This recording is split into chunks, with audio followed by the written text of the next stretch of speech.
ঘূর্ণিঝড় শক্তির প্রভাব শুরু, উত্তাল হলো দীঘার সমুদ্র, রাতে তাণ্ডব চালাবে বাংলার জেলায় জেলায়।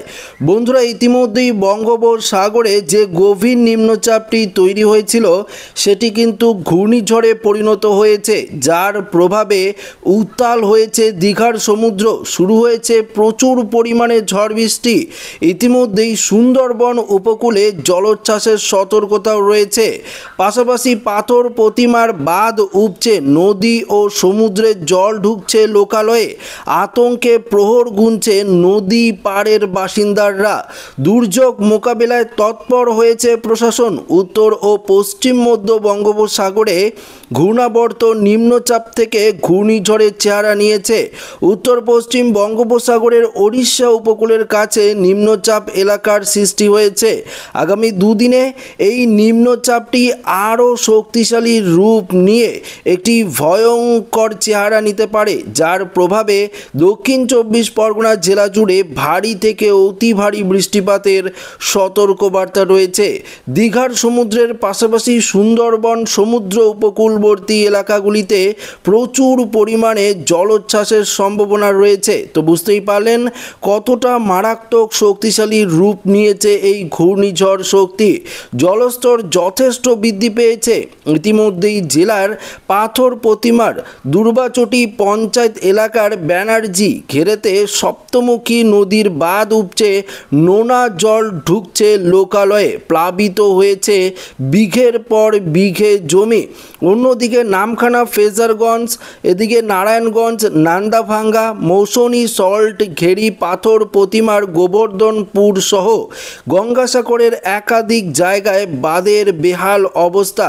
যে কোনো মুহূর্তে বাঁধ ভেঙে বিস্তীর্ণ এলাকায় বন্যা কবলিত হতে পারে।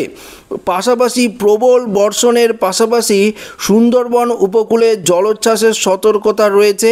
উপকূলের বাসিন্দাদের নিরাপদ আশ্রয়ে নেওয়ার পরামর্শ দেওয়া হয়েছে। মৎস্যজীবীদের সমুদ্রে যেতে নিষেধাজ্ঞাও জারি করা হয়েছে। বকখালি এবং গঙ্গাসাগরের সমুদ্র সৈকতে পর্যটকদের নামতে নিষেধাজ্ঞাও জারি করা হয়েছে। তো বন্ধুরা, বুঝতেই পারলেন যে ঘূর্ণিঝড় শক্তি একটি মারাত্মক শক্তিশালী ঘূর্ণিঝড়ে পরিণত হয়েছে, যার ফলে আগামী 24 ঘন্টায় গোটা দক্ষিণবঙ্গে ভারী থেকে অতি ভারী বৃষ্টিপাতের পূর্বাভাস জারি করেছে আবহাওয়া দপ্তর। গোটা দক্ষিণবঙ্গ, তো বুঝতে পারলেন কতটা মারাত্মক শক্তিশালী রূপ নিচ্ছে এই ঘূর্ণিঝড় শক্তি। উত্তর চব্বিশ পরগনা, দক্ষিণ চব্বিশ পরগনা, পশ্চিম মেদিনীপুরে সবথেকে বেশি বৃষ্টিপাতের সম্ভাবনা। সঙ্গে 50 থেকে 60 কিলোমিটার গতিবেগে দমকা ঝোড়ো বাতাস বইবে। উত্তর ও দক্ষিণ চব্বিশ পরগনা, পূর্ব পশ্চিম মেদিনীপুর, ঝাড়গ্রাম, কলকাতা, হাওড়া, হুগলি, বাঁকুড়া, পশ্চিম বর্ধমান জেলাতে ভারী বৃষ্টির আশঙ্কা। বাকি সব জেলাতেই বজ্র বিদ্যুৎ সহ তুমুল বৃষ্টির সম্ভাবনা রয়েছে আগামীকাল। রাতের দিকেও দক্ষিণবঙ্গের একাধিক জেলায় ভারী থেকে অতি ভারী বৃষ্টিপাতের সতর্কতা রয়েছে এবং সমুদ্র রয়েছে উত্তাল। তো বুঝতেই পারলেন যে কতটা মারাত্মক শক্তিশালী রূপ নিয়েছে এই ঘূর্ণিঝড় শক্তি। রাতের দিকে আরও ভয়ঙ্কর দুর্যোগের আশঙ্কা রয়েছে। তাই প্রশাসনের তরফ থেকে জায়গায় জায়গায় কিন্তু মাইকিং করে সতর্কবার্তা জারি করা হয়েছে। তো অবশ্যই আপনারা একটু সাবধানতা অবলম্বন করে চলবেন, কেননা বঙ্গোপসাগরে এই ঘূর্ণিঝড় ক্রমশ শক্তিশালী রূপ নিয়ে আর কিছুক্ষণের মধ্যেই কিন্তু উপকূলে প্রবেশ করতে চলেছে। তো ভিডিওটি ভালো লাগলে লাইক করবেন, বন্ধুদের সাথে শেয়ার করবেন, নতুন হয়ে থাকলে চ্যানেলটিকে সাবস্ক্রাইব করে নেবেন। ধন্যবাদ।